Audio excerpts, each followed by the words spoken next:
You know, in the last few years, you find out, especially in television, people who usually write comedy material for other people, comedy writers, that is, are not usually amusing themselves. I don't know why. But here's a young lady who, I think got her first national exposure on my show, who not only writes funny, she is funny herself. Would you welcome, please, Joan Rivers.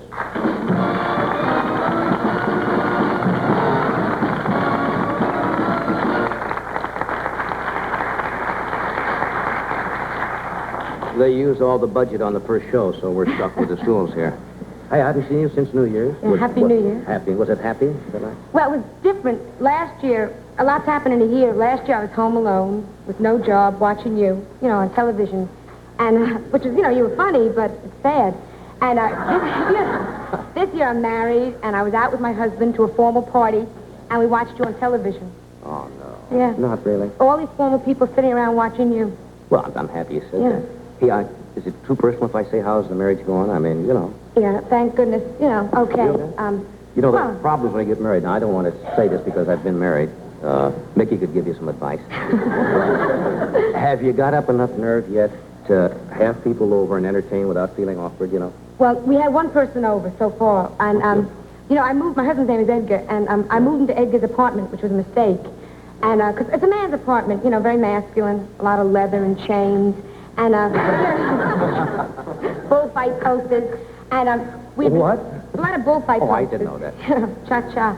And, the only modern convenience he had was a dishwasher, and she went, as soon as I came in. And, we'd been married just for like 3 weeks, and Edgar said, listen, I'm starting to get hungry. Why don't you make me something to eat? And why don't we have a friend over?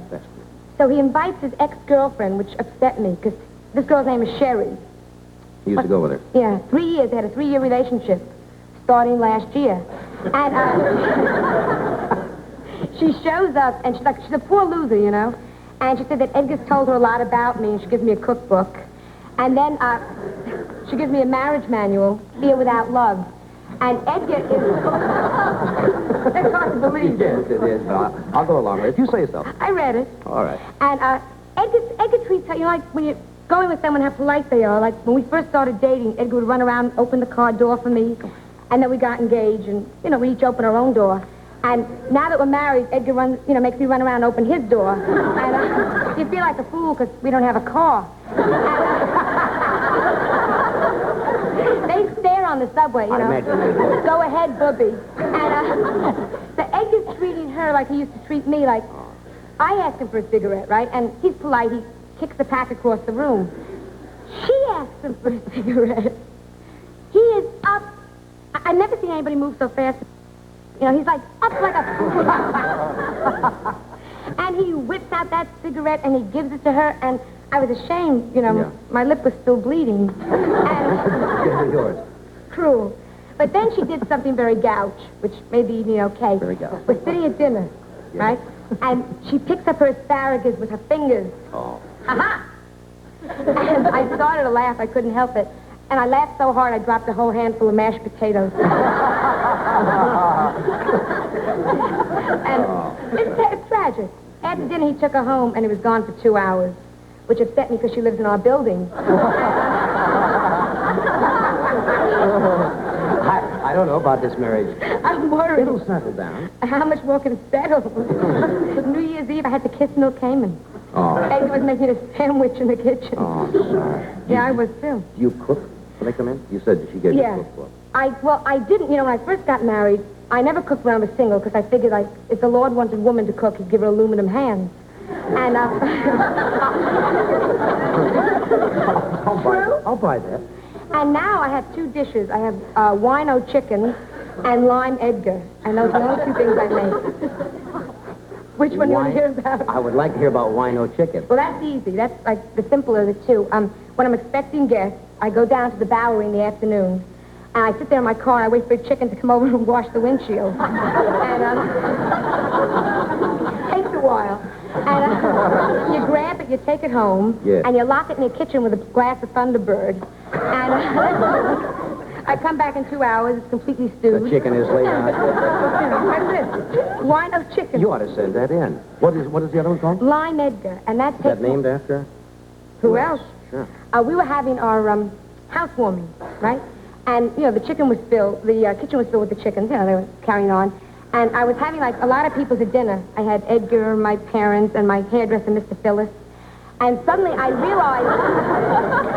I remember. You remember Mr. Phyllis? He became an Avon lady.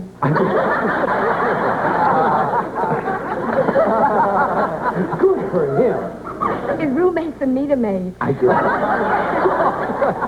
Oh, well, tell me about Lime Edgar. I don't care about Mr. Phyllis's problems at all. No, neither does Mr. Phyllis. I know that. So I'm having all these guests over, and it's 5 o'clock, and I can't get in the kitchen because, you know, the chickens are carrying on, breaking dishes. And for dessert, I was having something very simple, just lime jello. Yeah. Simple. And I have no place to make it, so I think, I better go into the bathroom, right? And I go in the bathroom, I turn on the taps of the tub, and I fill it up. Everything's fine with water. I get the jello, and I dump it in, and I'm stirring with a lamp. Very nice.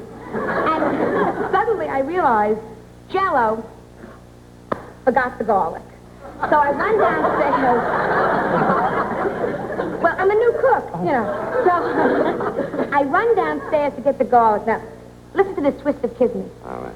In the interim, Edgar comes home, goes into the bathroom, sees the tub, jumps in, falls asleep, right? I come home maybe 5 minutes later with the garlic to find a very stiff, upset husband with fantastic fingernails.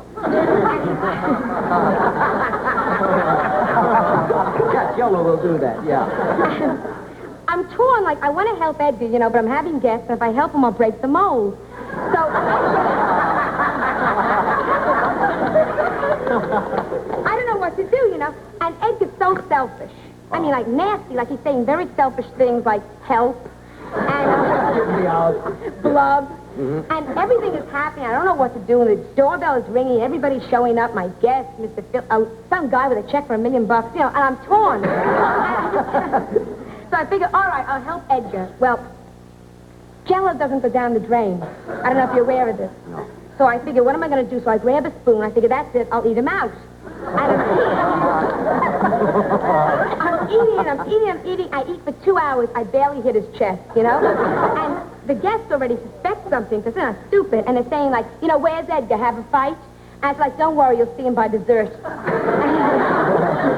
And that's how your marriage is going? No, it's not too good. Oh. I don't get along too well with his friends. You know? Really? Problem with his friends? Well, I don't fit in. Like, he's a producer, you know. Yeah. And all his friends are like these very beautiful wives. You know, like these tall, sexy... You know, like the legs never stop. You know, the women like the legs go like legs. There's a belt, the baby brazier in the head. You know these women? And you have trouble with Yeah, they're beautiful, you know. But dumb. But beautiful. But dumb. You know, like dumb. Dumb. Like I can't even spell it, you know. But nobody cares they're dumb but me. Like the husbands don't care. You know, my mother, she brought me up wrong. My mother gave me philosophies, you know, as a kid during puberty. And she would say to me, like, looks don't count. You know, when a man goes out, he takes that little mispainted face, right? Yeah. When it comes to marriage, he's looking for other things. When it comes to marriage, a man wants a woman that'll cook for him and sew for him. A man is looking for the mother of his children, right? Right. When it comes to marriage, a man doesn't want to come home after a hard day at the office and find some wild-looking, sexy wife lying on a carpet saying, hiya, tiger. Yes, he does. He does? You know who made up these lies? No. Ugly girls' mothers. Happy New Year. Huh? You're a guy.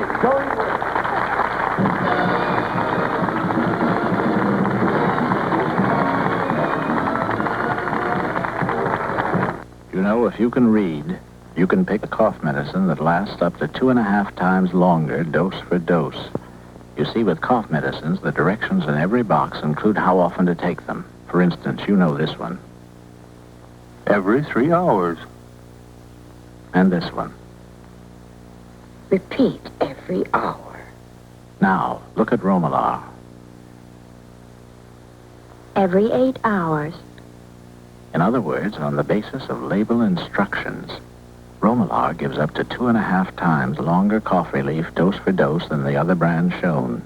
Yet taken as directed, Romalar is safe, 100% non-narcotic.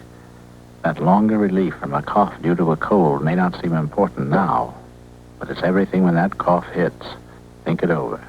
Romalar.